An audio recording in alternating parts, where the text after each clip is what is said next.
சாமி ஐயா சாப்பிட்டு 4 நாள் ஆகுது ஐயா 10 வாங்கி போட்டுவாங்க ஐயா உங்களுக்கு புண்ணியமா போக ஐயா சாமி ஏதோ ஒண்ணு போட்டுவாங்க ஐயா 500 ரூபாய் இன்னும் 10 நாளைக்கு என்ன எதுவும் கேட்க கூடாது. ஐயா சாமி ஐயா சாப்பிட்டு 10 நாள் ஆச்சு ஐயா காசு 1 ரூபாய் இல்ல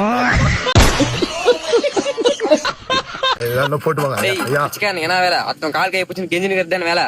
நான் கோயிலுக்கு போய் சாமி கும்பிட்டு வரேன், சில்லறை ஏதாவது மிஞ்சான போட்டு போறான், அது வரைக்கும் கெஞ்சினர். சாமி நான் இது வரைக்கும் கேட்டது எல்லாமே அள்ளி கொடுக்காத கிள்ளி தான் கொடுத்தேன். ஆனா சாமி உங்ககிட்ட வந்து நான் கல்யாணம் பண்ற ஆசை வந்து கேட்கவே இல்லை, அதை மட்டும் அதிகமா கொடுத்தேன். ஆனா கல்யாணம் பண்றதுக்கு ஒரு பொண்ணு கூட கொடுக்கல சாமி. மூஞ்ச பார்த்தாலே தெரியுது எப்பரா கல்யாணம் ஆகும். பொண்டாட்டி வேணும் ஆசைப்பட்டா பரவாயில்ல, ஊர்ல இருக்கிற எல்லா பொண்டாட்டி எனிக்க வேணும் ஆசைப்பட்டா எப்படி கல்யாணம் ஆகும்?